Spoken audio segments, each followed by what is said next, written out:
Con ustedes, John Ackerman y Sabina Berman. Hoy en el estudio nos acompaña la directora del Consejo Nacional de Ciencias y Tecnología, María Elena Álvarez Builla. Abordaremos desde diferentes ángulos hacia dónde va la ciencia con la 4T. ¡Comenzamos!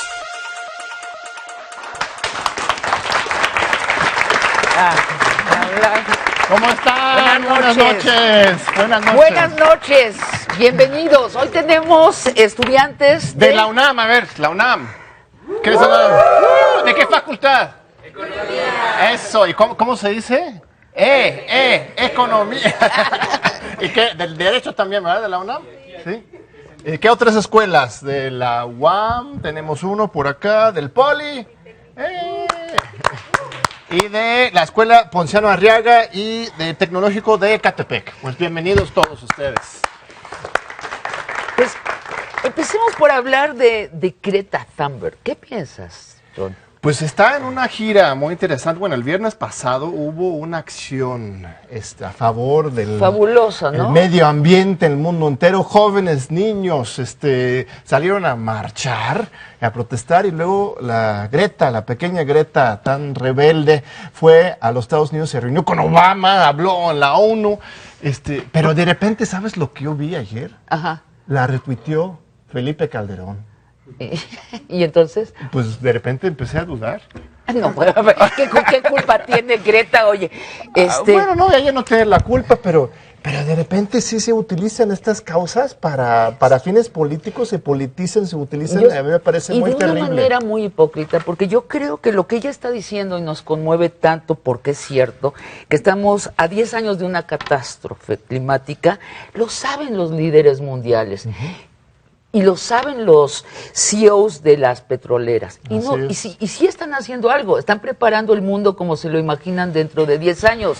Muros rodeando a los países ricos, grandes resorts en las cumbres de las montañas. Así para es. El 1%, y si no nos movilizamos todos, ellos tienen previsto lo que va a suceder. Así es, la guerra por los recursos naturales terrible, viene, ¿no? Pero lo bueno es que hoy tenemos una invitada de lujo, una ecologista, bióloga, que sabe todo sobre estos temas, la doctora Elena Álvarez Builla. No solamente es una funcionaria pública muy importante, directora del Consejo Nacional de Ciencia y Tecnología, sino también es una líder precisamente de estos temas que ha estado investigando desde hace décadas. A ver, déjame leer lo que saqué directo de Science. El grupo de investigación que encabeza ha sido reconocido internacionalmente en el uso de formalismos de sistemas complejos para entender cómo la información genética se mapea en los rasgos visibles de los seres vivos y entender así la evolución de su desarrollo. ¿Entendiste algo, John? Pues sí, yo creo que sí. No, lo que pasa es que la doctora Álvarez Builla es de las grandes expertas de este pero tema. Ella es Premio Nacional de Ciencias, pero vamos a hablar con ella no solamente sobre el tema general de ecología del medio ambiente, sino la gestión de la política científica, ¿no? Los grandes cambios que está haciendo en la administración de la ciencia desde el Estado y las grandes polémicas que esos cambios están despertando en la comunidad científica. La guerra sucia tan intensa desde el primer día en contra de la doctora Álvarez Builla. Muy bien, pues vamos primero con nuestro sketch de hoy con Blanca Salces. Un aplauso. Perdón, estoy estando.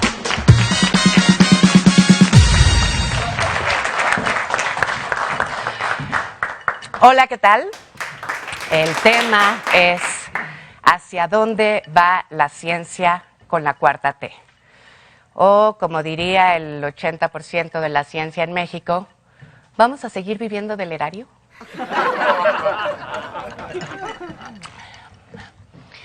Esto que voy a decir va a sonar controversial y oscurantista. Pero, por mí, la ciencia y la innovación tecnológica se pueden tomar un descanso, ¿eh? Por favor, tomen en cuenta que esto se los está diciendo una física trunca. Y probablemente estoy loca, pero denme chance. No sé si se han fijado, pero cada vez que la ciencia soluciona un problema, la solución genera otro. Justo cuando resolvemos el problema de la hambruna modificando el trigo genéticamente para que sea más resistente, Ahora resulta que todo el mundo es alérgico al gluten. La ciencia hizo que las farmacéuticas encontraran un tratamiento para la psoriasis. El tratamiento puede causar linfoma. Pero si llegas a necesitar un trasplante de médula, pues lo vas a recibir con la piel bien suavecita y sin que te pique la cola. Si algo hemos aprendido de la ciencia con el neoliberalismo, es que poner la ciencia al servicio de las industrias comerciales y bélicas es más peligroso que poner a tu hijo al servicio del padre Maciel. Si algo hemos aprendido de Hollywood y de Stan Lee, es que los villanos más peligrosos son los científicos locos. Y bueno, yo no vine aquí a hablar de mis exnovios ni de uno que otro profesor vaca sagrada de la facultad, pero si algo aprendí yo durante mi paso por la Facultad de Ciencias, es que ser científico no necesariamente te hace una buena persona. Y si no me creen, pues ménguenle. La ciencia sin ética no debería existir. Y no digo la mecánica, me refiero a la ciencia sin ética. La ciencia sin ética, o sea, yo creo que los científicos o todo aquel que se dedique a la ciencia, sea persona o industria, debe hacer un juramento como el de Hipócrates, en donde se comprometa a no usar sus conocimientos para destruir el mundo. Y a que si sus conocimientos se necesitan para salvar al mundo, los ofrezca. O sea, si tú sabes hacer una bomba, no se vale que hagas una para chingarte al vecino. Y si el vecino necesita demoler su casa, tú debes decir, hey, yo sé hacer bombas, ¿quieres que te huele tu casa? La ciencia cinética pone tartracina en las botanas, un cancerígeno derivado del petróleo, y no para que sepa mejor o para que salga más barato, ni siquiera para que dure más tiempo en el anaquel, sino para que se vean amarillas, cosas que de entrada tendrían que ser amarillas, naturalmente. Gracias a la ciencia estamos comiendo petróleo.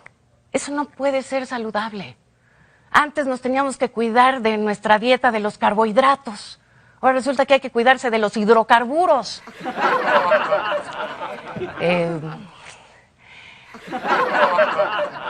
Muchas de los grandes problemas que tenemos ahora en el mundo y lo que queremos salvar es por la ética. Y por favor, si con mis palabras ofendo a algún científico mexicano, pues ahora sí que voy a estar ofendiendo a casi uno por cada 1000 habitantes.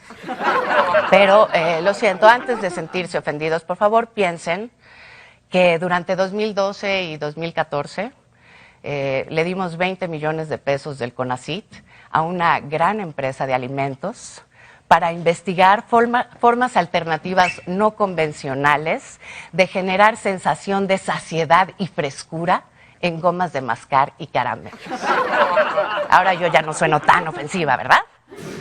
Bueno, muy buenas noches. Pues ya está aquí la doctora Masbulla. Elena, ¿por dónde va a llegar? ¡Ay, atrás! Ahí estamos. Bienvenida. Muchas gracias por acompañarnos. Bienvenida. Hola, ¿qué tal? Hola. Estimada Elena, ¿hay algo que se llame ciencia neoliberal? ¿Esto es posible? La gente cree que la ciencia es neutral, no tiene ideología. No, bueno, no. La ciencia no es neutral, en tanto es hecha por sociedades humanas, ¿no? Eso es un campo de las sociedades humanas, entonces no puede ser pues abstraída del contexto social y de los intereses económicos o de los fines sociales, ¿no? Entonces, una cosa es la ciencia que se hace al seno de las corporaciones para aumentar las ganancias de estas corporaciones. Esa sería la ciencia neoliberal. Esa es una ciencia de un sistema neoliberal, por supuesto. Y otra es la ciencia que se hace para entender por qué, por ejemplo, los niños en México se están muriendo de cáncer de sangre, de leucemia, y cómo es que vamos a atender este gran problema, o la ciencia que nos ayuda a entender el conocimiento tradicional. Tú dices que el CONACYT debería tener una H intermedia, que debería ser Consejo Nacional de Humanidades, Ciencia y Tecnología. ¿Por qué? Y inclusive de ciencias y tecnología, porque el hecho de decir la ciencia ya es una perspectiva de que hay una ciencia, ¿no? ¿Por qué? Porque una ciencia o un conjunto de investigaciones científicas y tecnológicas sin un sentido humanístico y ético puede tener implicaciones importantes para el mundo. Pero tenemos una Secretaría de Cultura, ¿no? Supuestamente ellos se encargan de eso. ¿Por qué necesitamos que CONACYT también se encargue de las humanidades? Sí, no, porque si no se hace una integración de los enfoques sociales y humanísticos, el análisis simplemente de los datos duros científicos puede... ¿Para qué hacer ciencia si no hay un carácter humanista que conduzca? Sí, y además un sentido ético del quehacer científico en términos de cuidado ambiental y en términos de el bienestar María Elena, tú has dicho que el CONACYT estaba enfilado antes de tu llegada en pro de corporaciones. ¿Qué corporaciones fueron subsidiadas por el CONACYT? Bueno, muchas corporaciones. Hubo transferencias por más de 35,000 millones de pesos durante el sexenio, y seguramente nos quedamos cortas, hacia corporaciones, bueno, pues como la Volkswagen, Bayer, muchas otras farmacéuticas, inclusive Monsanto, que es una corporación que, bueno, no es muy popular. O sea, el Estado mexicano subsidiaba a Monsanto. Subsidiando transnacionales. Aquí tengo una listita incluso aquí que nos hicieron nuestro super equipo aquí de Johnny Sabina. Muy bien, sí. Que a Ford le dieron 9.6 millones de pesos. Creo que ese era un caso de innovación de colores de pintura, ¿no? Sí. A Sigma Alimentos, elaboración de pizzas refrigeradas. Sabritas, investigación y desarrollo de nuevas frituras. PepsiCo, investigaciones y desarrollo en refrescos. El Estado mexicano financiando, pues podría ser innovación, pero ¿estos son los grandes problemas nacionales o...? ¿No debería ser al revés, que las corporaciones transnacionales subsidiaran la investigación a través del CONACYT? Bueno, o sea, que dieran dinero al CONACYT. En México, menos del 20% del quehacer científico y tecnológico y de innovación proviene de la iniciativa privada.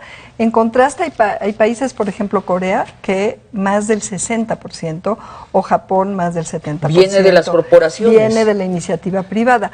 Tampoco queremos que sean estas empresas las que rijan las agendas. La agenda debe tener siempre una preponderancia hacia lo público, hacia lo social. Pero lo seguro es que el CONACYT no debe subsidiar a la Volkswagen. Sí, eso es absurdo. Absurdo que haya estas transferencias de una entidad pública. ¿Qué porcentaje en estos años del CONACYT viejo se financiaba? Mira, yo creo que si vemos la balanza es muy claro. En 6 años, más de 35,000 millones transferidos al sector, a las iniciativas privadas. 35,000 millones a través de CONACYT, más de 31,000 de manera directa y por lo menos más de 4,000 de manera indirecta, es decir, se pasa a una organización civil y de ahí a una empresa. Y en contraste, menos de 3,000 millones de pesos dedicados a la ciencia. Y por ejemplo, en 2017... A la ciencia básica, la que se hace en las universidades. Exacto. 3, o sea, la 10ª parte. Menos de la 10ª parte. Vamos a pasar a las controversias, de que los cambios que has creado de veras no ha dejado a nadie indiferente en la comunidad científica. ¿Cuánto se ha recortado el presupuesto de CONACYT? Mira, el presupuesto de CONACYT sí sufrió una disminución, pero en esta cuarta transformación el presupuesto total a ciencia y tecnología aumentó, es el más alto en los últimos 7 años, incluyendo y lo que es muy interesante es que hay mucha mayor articulación entre las diferentes entidades. Déjame insistirte en este punto. Sí.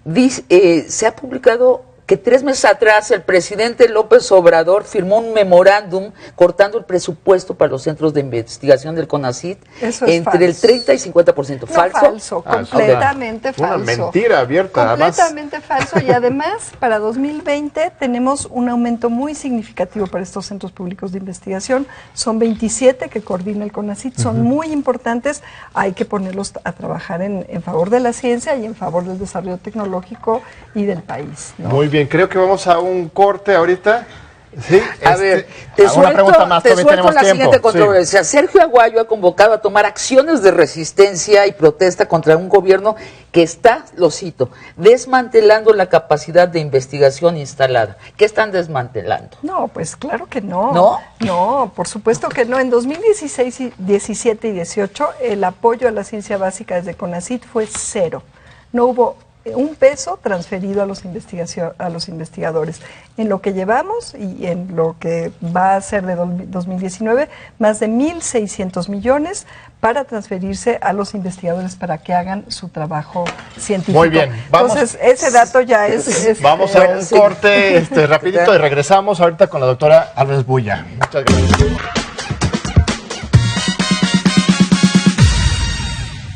Objetos que utilizamos diariamente como computadoras y smartphones existen gracias a la ciencia y la tecnología, cuya importancia en nuestra vida es innegable. La investigación en humanidades y ciencias sociales también es clave para solucionar problemas como la pobreza, la violencia y la desigualdad. En las últimas décadas, bajo la influencia del pensamiento neoliberal, la inversión pública en investigación científica se orientó al sector empresarial.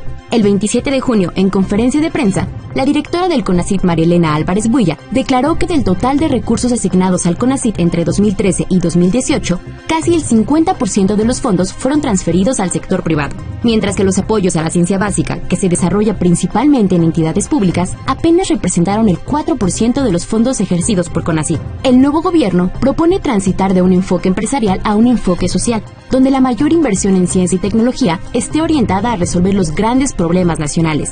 En marzo, se pusieron en marcha los programas nacionales estratégicos, los cuales buscan articular las capacidades de todos los sectores de la nación para enfrentar problemas urgentes como la lucha contra las enfermedades, el hambre, el abasto de medicamentos y el cambio climático. Se ha propuesto también incluir formalmente a las humanidades en el nombre de CONACYT, para convertirse en el Consejo Nacional de Humanidades, Ciencia y Tecnología.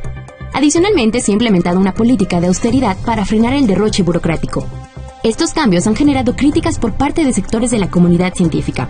Académicos organizaron una petición en change.org denunciando que la política de austeridad refleja el menosprecio del gobierno del presidente López Obrador a la ciencia. Otros científicos y algunas instancias, como el Foro Consultivo Científico y Tecnológico, han expresado en la prensa que con estas medidas se afectan las capacidades científicas del país. Sin embargo, en diversas ocasiones la directora del CONACYT ha remarcado que los recortes solo se aplican a gastos superfluos y que en realidad se ha aumentado el financiamiento para la ciencia básica en el país. Ante esta polémica cabe preguntarnos, ¿existe una ciencia neoliberal y otra posneoliberal? ¿Qué tipo de ciencia y tecnología necesitamos para afrontar los grandes retos de la sociedad? ¿Quiénes exactamente se oponen a la austeridad en materia científica y cuáles son sus razones y propósitos? Aquí seguimos con María Elena Álvarez Bulla. A ver, uno de tus grandes, si me permites tutearte, estamos claro aquí sí, en el Politécnico, uno de los grandes proyectos que tú has lanzado, que se menciona aquí en la nota, es el de los programas nacionales estratégicos, famosos PRONACES. ¿De qué se trata esto? Sí, bueno, se trata de ir de los retos y los problemas a las soluciones. ¿A través de qué? De articular, de converger, de sumar las capacidades científicas y tecnológicas del país. Por ejemplo, ¿qué tipo de problemas? Sí, en vez de poner a los científicos a competir entre sí y no poder resolver ningún problema, un reto, el reto que mencionaba hace un momento. ¿Cuál es la primera causa de mortalidad de niños en México? El cáncer de sangre, seguramente por toxicidad ambiental. Y además es trágico que en vez de curarse casi todos los niños que se enferman de esta enfermedad, como sucede en el resto del mundo, en México se curan entre 4 y 5 de cada 10. Esto es inadmisible. Tenemos la capacidad... ¿Por la falta de medicamentos? ¿O? No, por la falta de oportunidad en la cual se diagnostica la enfermedad, por la falta de capacidad de las personas de llegar a un hospital donde se tienen los médicos capacitados para diagnosticar a tiempo. Esta es una enfermedad que si no se diagnostica en el momento adecuado, las probabilidades de que el niño sane son mucho menores. Entonces, hemos ya articulado a prácticamente todos los expertos, todos los médicos, biólogos moleculares, inclusive también antropólogos, toxicólogos, que tienen capacidad de explorar cuáles son las causas de este problema. Para resolver ese problema. Y resolver. Este es un ejemplo, hay otros, ambientales, en fin. Regreso a las polémicas. Sí. La más reciente, el doctor Arturo Lascano publicó en la revista Science. Antonio Lascano. Sobre los recortes de CONACYT, dice textualmente, dañan asuntos estratégicos del país y menciona, por ejemplo, estos, que aumentará la inseguridad alimentaria y se estropearán asuntos de seguridad nacional como el monitoreo de la actividad sísmica, la vigilancia de las epidemias, la investigación de la biodiversidad. ¿Cierto o falso? No, por supuesto que no, falso. ¿Qué pasa con el doctor Lascano? Híjole, eso sí, no sé. No hay ningún asunto personal. De hecho, el 1 de noviembre del 2018 me invitó a una conferencia en el Colegio Nacional y acudí con todo interés. Antes de que llegaras al puesto. Exactamente. Entonces, para mí es pues inexplicable. Y pero hay un movimiento constante, porque primero dijo que se le despidió de el sistema de ¿cómo se llama? No se le Bueno, el sistema nacional. No. Después que hay una cosa personal para de nada. ti para él, que a ver, eres autoritaria, aclaremos el punto. Bueno, en primer lugar, no tiene nada que ver mi respuesta en Science a una serie de datos y de calumnias, porque puso cosas en mi boca que yo nunca diría. Por ejemplo, que iba a quitar los cuerpos colegiados para las decisiones, o que recortaste que se iba a disminuir, exactamente. Que quitaste seguros de salud. Entonces, todos los datos que contradicen muchas de las cosas que están dichas ahí en el artículo del doctor Lascano están publicadas en una respuesta con referencias que fue publicada por la revista Science, justamente porque les demostramos que lo que se había dicho en la carta del doctor Lascano no tenía fundamento. Ese intercambio no tiene nada que ver con lo que sucedió en las comisiones del SNI. Él solicitó ser parte de estas comisiones, y a pesar de que le tocaba renovar en la comisión que él iba a evaluar y que normalmente pues no participan, bueno, supongo que en la precisa valoración de su caso él no participó, pero en CONACYT estuvimos de acuerdo. El foro, ustedes mismos lo invitaron a formar parte de los comités dictaminadores. El CONACYT tiene la atribución de designar a los calificadores, a los miembros de las comisiones, pero también el foro hace una consulta. El doctor Lascano recibió un número importante de apoyos.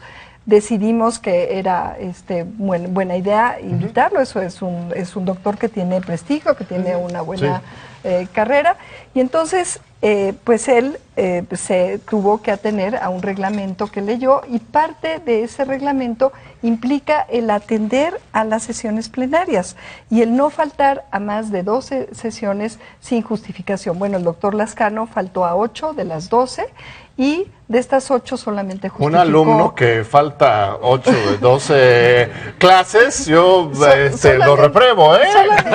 Solamente por muchos doctorados que tenga. Solamente justificó 4, y entonces, bueno, lo único que sucedió es que se aplicó el reglamento, y hay 128 miembros de estas comisiones. La gran mayoría cumplieron con todos los aspectos. Y hay otro actor aquí. Hoy mismo en la mañanera el presidente, por ejemplo, mencionó los mexicanos por la corrupción, ¿no? Bueno, más bien contra la corrupción, y Claudio X, que le está atacando todo el tiempo a su gobierno. Aquí tienes tu propio grupito, que se llama el Foro Consultivo Científico Técnico, que no desaprovecha oportunidad para lanzarse en contra de ti personalmente y en contra de CONACYT. ¿Por qué? ¿De dónde viene este problema con el Foro Consultivo? Este foro es pues una asociación civil en donde supuestamente se establece un contrapeso para CONACYT. En tiempos pasados era más bien parte del mismo sistema de ciencia y tecnología. En esta ocasión, bueno, pues ellos quieren mantener una serie de privilegios y el poder de tomar decisiones. Sobre todo este foro, hay que tenerlo claro, se creó durante el panismo para que las empresas pudieran cabildear a favor de sus intereses. Y inclusive, algo que pues sí llama la atención, es que grandes universidades como la UNAM, la UAM, estuvieron, bueno, la NUYES inclusive, que representa a todas las universidades, estuvieron dispuestas a participar en estas mesas. Yo creo que estas entidades que son autónomas deberían de poder participar de manera directa dialogando con el CONACYT. El presidente ha planteado que estos intermediarismos lo único que hacen es autónomas. No, autónomos no, las intermediarias. Las intermediarias. Y el problema es que son asociaciones civiles civil, que entonces ya tiene interés privado, pero aquí cabe decir que todos los recursos que ha usufructuado el Foro Consultivo Científico y Tecnológico han provenido del CONACYT, claro, incluyendo durante este año la doctora Julia Tagüeña, quien era la directora adjunta de CONACYT durante el sexenio pasado, asignó 50 millones de pesos para el final de la gestión de Peña Nieto y parte de este año. Bueno, es un recurso bastante luego salió y lo recibió del otro lado. Exacto, y luego fue foro, nombrada coordinadora del foro.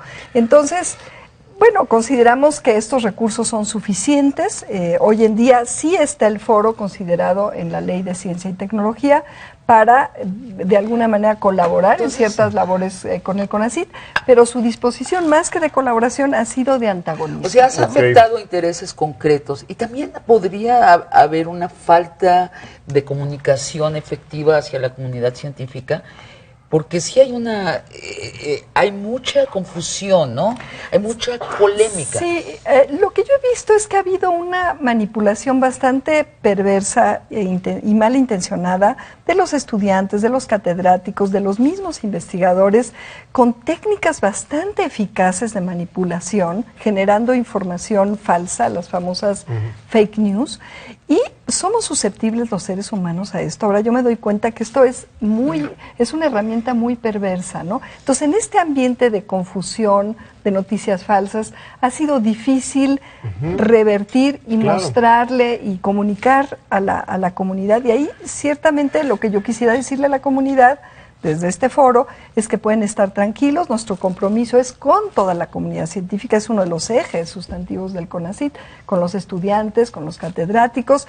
Los hechos lo van demostrando. Hemos pues ya asignado un número muy importante de becas nuevas, cerca de 10,000.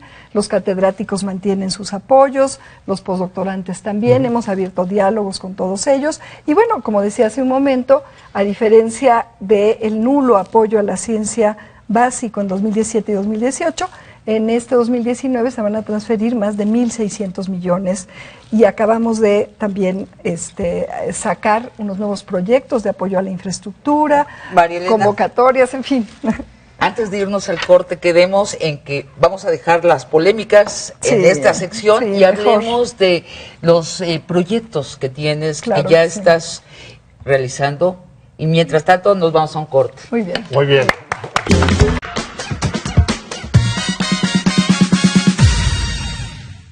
Hola, Johnny Sabina. Gracias a los adelantos de la ciencia y la tecnología, nuestro mundo ha evolucionado. Vamos a ver lo que el público nos ha dicho en redes sobre el tema de esta semana. Sobre el programa y nuestra invitada María Elena Álvarez Builla, directora del CONACYT, Isabel Anaya tuiteó: va a estar bueno, para mandarle preguntas a la doctora de todo, que el comedor, las cátedras, recortes, convocatorias, etc. Yautl Altan nos compartió: ya hacía falta que fuera invitada la doctora Elena Builla para que explique los proyectos del nuevo gobierno en materia de investigación y ciencia. Por otra parte, en nuestra encuesta de Facebook, más del 70% de los votantes nos pidió que se hable sobre la ciencia en la 4T. Por su parte, Salvador Pérez Ruiz nos pidió que hablemos sobre el maíz y la soya transgénicos que se consumen en México. También le preguntamos a los internautas si la ciencia estaba mercantilizada y olvidada. Minerva Contreras nos dijo: sí, y más que eso, hay muchos casos de simulación. Es de reconocer el valor de la doctora Álvarez Builla para mostrar que la ciencia no es una actividad exenta de corrupción.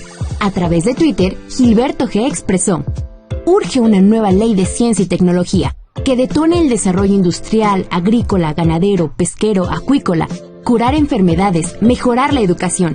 La ciencia es una institución colectiva al servicio de la sociedad. Y para que nuestro público pueda conocer más a María Elena Álvarez Builla, esta semana la visitamos en las instalaciones del CONACYT. Acompáñenme a ver qué hace en un día laboral la directora de este consejo. Todos sus días son diferentes. Hay días en que tiene reuniones con sus colaboradores y discuten sobre la biodiversidad de nuestro país. Otros en los que revisa reglamentos, y también hay días en que visita otros estados, comunidades y universidades. De igual forma, se encarga de organizar eventos como de Saberes y Sabores, en el que habrá un tianguis agroecológico campesino, se expondrán fotografías, una escultura de Javier del Cueto, habrá conversatorios para intercambiar saberes científicos y tradicionales y se contará con la presencia de productores agroecológicos campesinos. La doctora nos enfatizó la importancia de que la ciencia y la tecnología estén en relación con la cultura y el arte. Como vemos, la agenda de la directora del CONACYT está llena de actividades variadas. Pero esto no significa que haya dejado su labor científica. Nos dijo que pocos días al mes pasa algunas horas en su laboratorio, da un curso a estudiantes de licenciatura, participa en un seminario con estudiantes de posgrado, sigue asesorando algunas tesis y discute sobre proyectos con sus colaboradores del laboratorio del Instituto de Ecología de la UNAM. Ahora que conocemos más a nuestra invitada, vuelvo con ustedes, John y Sabina.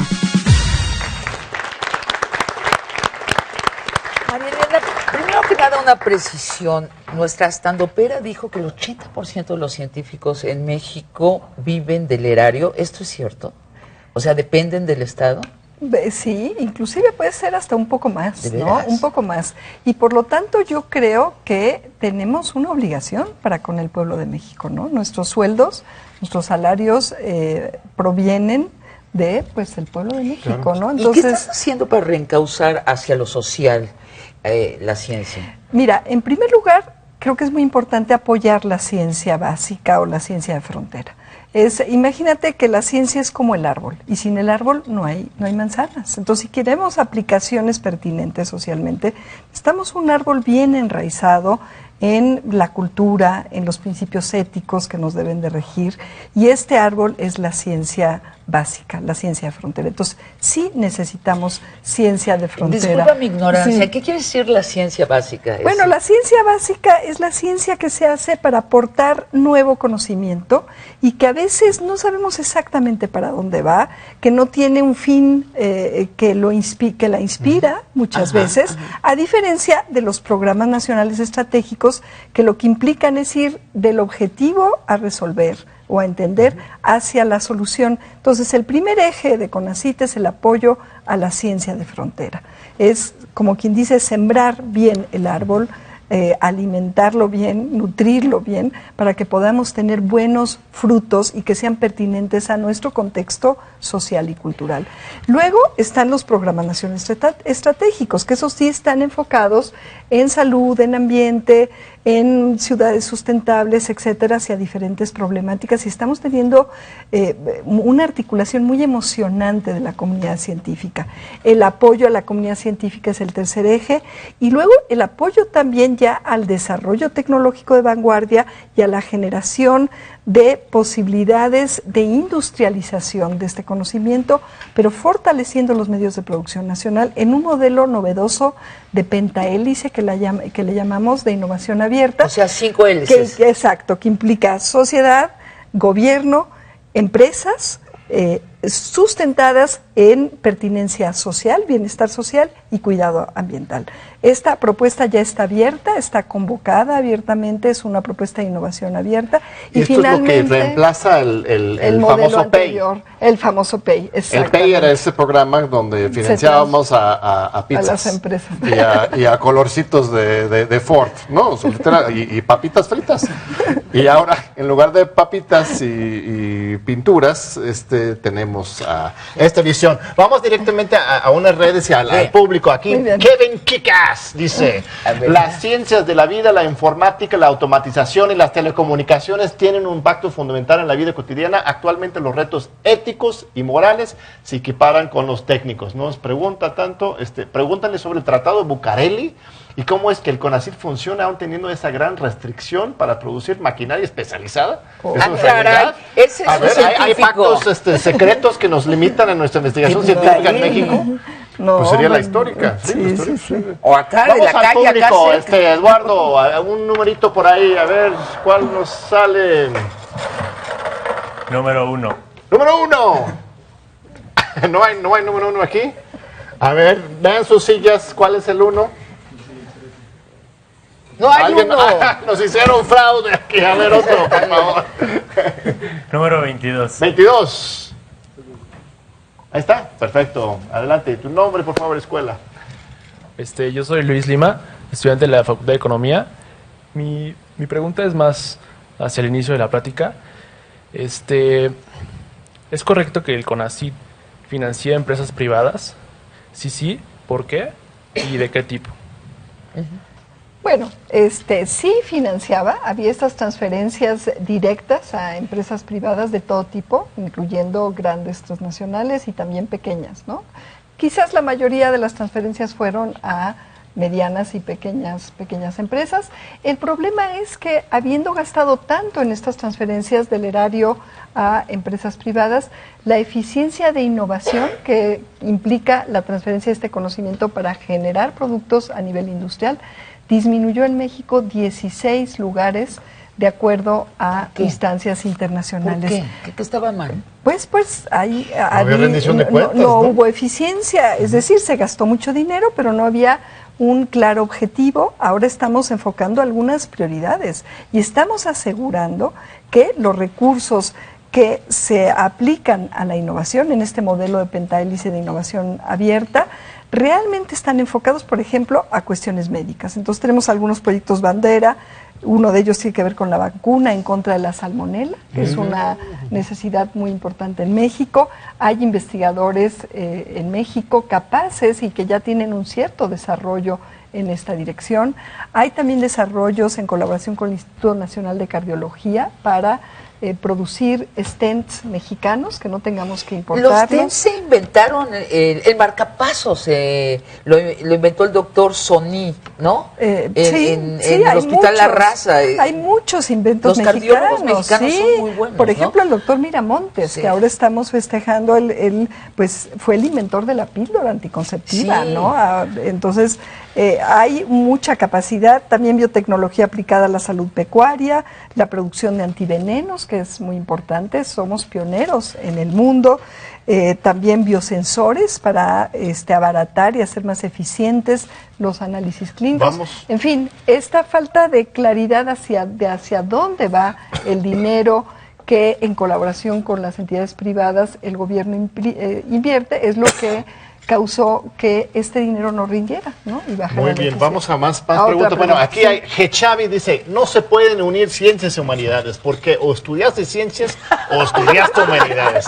Dudo mucho que pueda existir alguien que domine las tres áreas. ¿Las tres? Bueno, ciencias sociales, está diciendo, pero no le alcanzaron los 180 caracteres. Presidente, tres, no menos, 5. Sí, vamos a una pregunta del público, por favor. El número 19. 19, ¿sí está? No llegó el 19. Bueno, siguiendo en la tónica, entonces el 18. ¿Sí? Número 10. Tampoco llegó el 10, ahí está, bueno, ahí está. ¿Qué pasó, Eduardo? Creo que tienes ahí los numeritos. Vamos. Bueno, hemos estado hablando sobre el pasado del CONACYT. ¿Hacia dónde se ve un futuro? No sé, aún de aquí al 2024. Bueno, ¿Tu nombre? Giovanni, del Tecnológico de Ecatepec. Sí, esa es muy buena pregunta. Nos vemos hacia resolver problemas, por un lado, pero también hacia fortalecer la ciencia fundamental, la ciencia de frontera, a generar mayor soberanía científica y tecnológica y a luchar porque los jóvenes científicos tengan mayores oportunidades laborales y mejores oportunidades laborales en el país, que se queden, que no se fuguen los mejores talentos. Hacia allá vamos. Y también vamos hacia promover una difusión y un acercamiento de la ciencia a lo que mandata hoy la Constitución, para que todo mundo se beneficie de la ciencia y que la ciencia no sea elitista. A rendición de cuentas, se acabaron los favoritismos, se acabó, ahora sí que las ciencias ocultas. ¿Y la repatriación? Vamos a poner los datos transparentes para que esa información científica sirva al país para resolver problemas y a poner también nuestras capacidades al servicio de las diferentes entidades públicas. Hemos hecho ya convenios con Medio Ambiente, con Seguridad Pública, con la Comisión de Desaparecidos. Ahí la ciencia puede aportar muchísimo y tenemos la obligación. ¿Y la repatriación de investigadores del extranjero? Hay muchos mexicanos que esa fuga de cerebro, 30,000 que están trabajando con investigadores fuera del país. El mismo que hicieron su licenciatura acá, seguramente. Y muchas veces el doctorado. Y hay casi el mismo número de investigadores muy talentosos fuera que el número de investigadores en el Sistema Nacional de Investigadores. Mira, va a ser muy difícil atraer a todos. Hermano? Tengo un hermano que acaba de ganar un premio. El premio, sí, Príncipe de Asturias. Él está en San Francisco y ojalá y se regresara, ¿verdad? Y como él, muchos otros mexicanos talentosos. ¿Qué necesita tu hermano? Necesita un instituto donde pueda seguir avanzando a la velocidad que lo requiere, ¿no? Sí, y apoyo porque él hace ciencia de frontera, ha descubierto cosas muy importantes de regeneración neuronal, pero empezó haciendo ciencia de frontera, estudiando aves, ¿no? Entonces, es muy importante tener claro que un país no puede tener futuro realmente. Claro. Y como lo dice esta jovencita Greta, ¿no? O sea, hay que hacerle caso a los datos de la ciencia cuando esta ciencia es honesta, porque esa honestidad científica nos puede ayudar mucho a prevenir grandes problemas sociales. Aquí tenemos unos más redes. Es una falta de respeto a los mexicanos y una irresponsabilidad el haber permitido la contaminación con maíz transgénico. Eso es un tema que tienes muy cercano al corazón, lo sé. Sí. ¿Qué pasa con los transgénicos? Bueno, ¿Vamos a poder regularlos? Sí, hay que regularlos. Afortunadamente, el presidente se ha comprometido con no autorizar la liberación de cultivos transgénicos al ambiente. Y sobre todo el maíz y todas las decenas de plantas que se originaron y se diversificaron en México, no solamente el maíz, el tomate, pues muchos tipos de quelites, el amaranto, inclusive el algodón, ¿no? Es originario de México. Más del 15% de los alimentos que se sirven en todo el mundo de origen vegetal se originaron y se diversificaron en este país. Es absurdo sustituir una agricultura como la milpa, que es respetuosa del medio ambiente, produce alimentos sanos, por una agricultura que destruye el ambiente y produce alimentos que no son sanos para la salud. Hace como 25 minutos corregiste y dijiste, no es ciencia y tecnología, sino ciencias. Y allí supongo que te refieres que no solo existe la ciencia occidental, con el método científico que conocemos. ¿Qué otra ciencia tenemos? Que quiero aclarar que es una ciencia occidental, en la cual yo me formé, por cierto, en Berkeley, que es imprescindible para enfrentar muchos de los retos que tenemos, pero no es suficiente. Hay saberes tradicionales, lo que el maestro Xolocotzi llamaba la ciencia de Huarache, la ciencia tradicional, el conocimiento vernáculo, que tiene muchísimo valor. Y hay que establecer este diálogo respetuoso, horizontal. ¿Está viva esa ciencia tradicional? Está viva. Si no estuviera viva, nosotros no estaríamos con un sustento alimenticio, por ejemplo, como el que tenemos. Chile. Muy bien, vamos a un corte y seguimos aquí con la doctora Lourdes Bulla. Muchas gracias. El CONACYT. Vamos directo a unas preguntas de nuestro público para que no se queden con las ganas nuestros invitados especiales hoy. Número 14. 14, ahí está, nuestro guamero solitario. Vamos. Buenas noches, mi nombre es Diego Ramírez, soy de la UAM, doctorado en Ciencias Económicas. Soy extranjero adicionalmente y quisiera preguntarte que hay muchos extranjeros que estamos siendo financiados a través del programa de becas nacionales y quisiéramos saber si el CONACYT tiene... ¿De dónde eres? De Colombia. Si el CONACYT tiene... convenios con las instituciones de investigación de muchos de los países latinoamericanos, porque vemos que hay un esfuerzo por parte del CONACYT, pero en nuestros países no hay nada. Entonces, quisiera saber si tiene alguna información. Sí hay convenios y vamos a mantener ese apoyo. Yo creo que es muy importante que vengan estudiantes de fuera.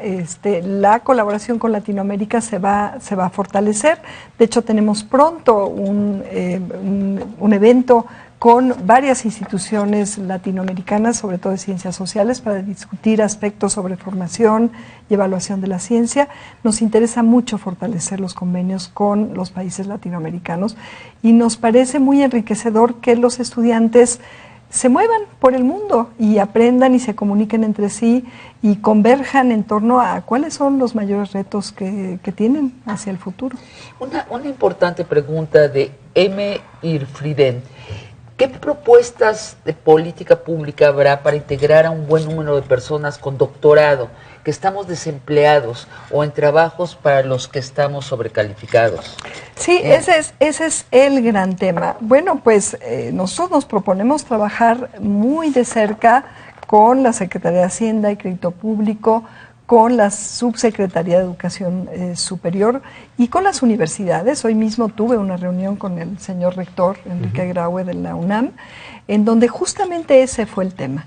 ¿Cómo generamos mayor movilidad? Es decir, que los investigadores tengan un retiro digno para que vayan dejando espacios para los jóvenes, pero ¿cómo priorizar en este gobierno? Y aquí pues habrá que trabajar entre todos para convencer al señor presidente. ¿Solo jubilando a científicos y abren espacios? No, eso es a lo que voy, que yo creo que es momento de abrir nuevos espacios. Claro. Además de esta movilidad, es imprescindible que en México pues se aumente, se duplique. O sea, a mí me gustaría que se duplicara. Es algo que no depende de mí, pero lo que sí les puedo decir a todos ustedes es que ese es uno de mis compromisos. Y además el trabajar en esa dirección. Hay un sistema casi de castas en las universidades. También están los investigadores, están los profesores de tiempo completo, luego están los profesores de asignatura, ¿no?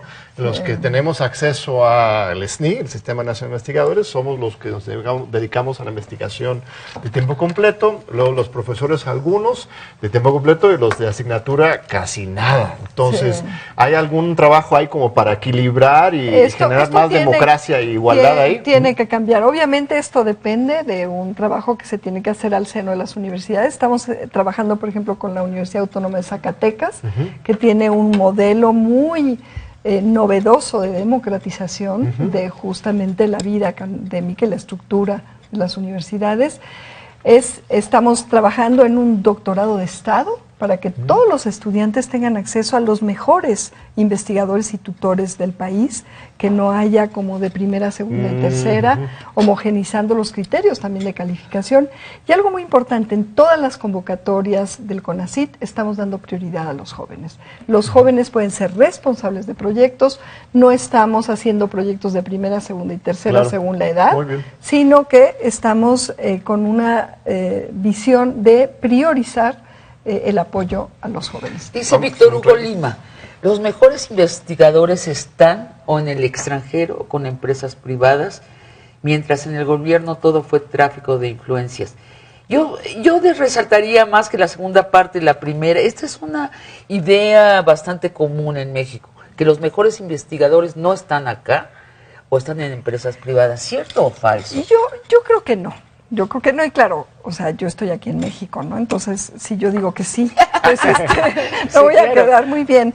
Yo tuve oportunidad de quedarme fuera y decidí regresar a mi país. Y yo creo que como yo, hay muchos mexicanos, las universidades están llenas de investigadores de muy alta calidad. Entonces, sí, se han ido y se han quedado investigadores muy buenos. Es parte de nuestro malinchismo, ¿no? O sea, sí, yo les quiero decir una cosa, yo que nací en otro país. ¿Estás aquí?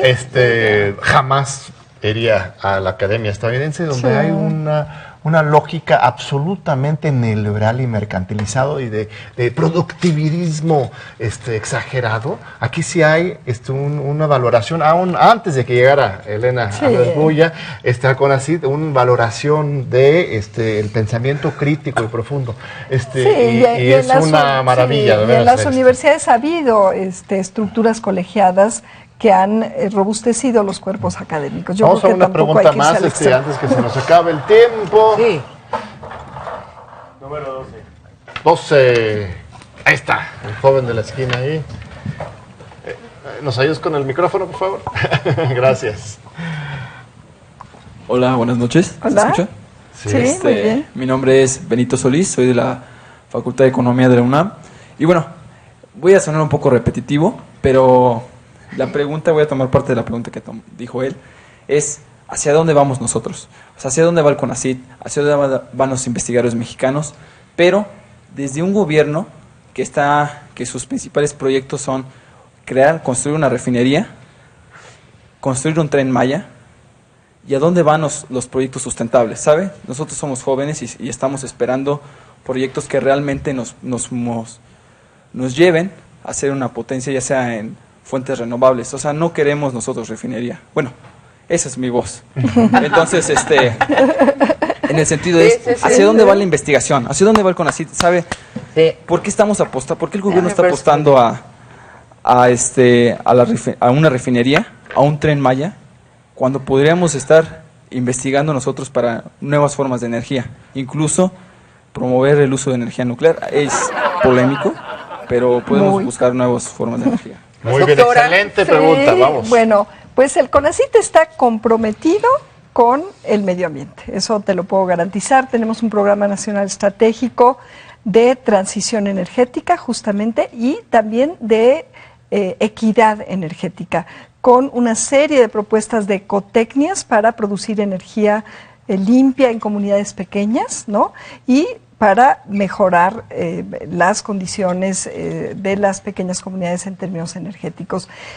No tenemos duda de que los proyectos del gobierno federal tienen que ser revisados desde un punto de vista ambiental, científico, y bueno, el Tren Maya puede ser un gran proyecto si se convierte, por ejemplo, en un vigía de la regeneración de la zona maya. La zona maya está devastada en la zona de la costa, ha habido una devastación, y el Tren Maya se puede volver en un vigía, en un reconstructor, si se plantea, que es en lo que nosotros estamos trabajando. Pasa por tus pentahélice. Exacto, un sistema de reservas comunitarias en donde sean los ejidatarios los que se beneficien de tener esa conectividad que obviamente puede beneficiar a las comunidades locales que produzcan conservando y conserven produciendo, pero si se abre a los grandes consorcios hoteleros, pues vamos a tener la Ribera Maya. Pero entonces, las plataformas petroleras... Hay diferentes... Pero ¿cómo? Yo creo que mis jóvenes colegas e estudiantes aquí saben que la columna vertebral económica del país sigue siendo la energía de hidrocarburos. También ahí hay que eficientizar, hay que compensar.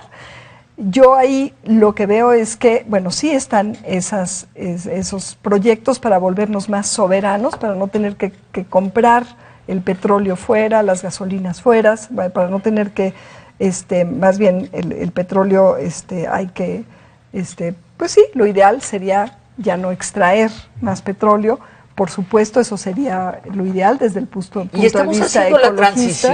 Y hay que hacer la transición, pero esa transición, ¿hay el compromiso de hacer la transición? Sí. De hecho, está marcado por ley y hay el compromiso de la Secretaría de Energía, y estamos estableciendo un acuerdo entre la Secretaría de Energía, el Secretario del Medio Ambiente y CONACYT para estructurar un y tenemos otro, el secretario de Medio Ambiente es otro biólogo universitario de la UNAM, Víctor Toledo, hay que invitarlo muy porque es otro colega que está justamente construyendo. Déjame terminar mi frase, Sabina. No, Víctor justamente lo entrevistamos recientemente sobre el Tren Maya y tenía una posición muy positiva al respecto. Muy interesante. Nos vemos en otro día.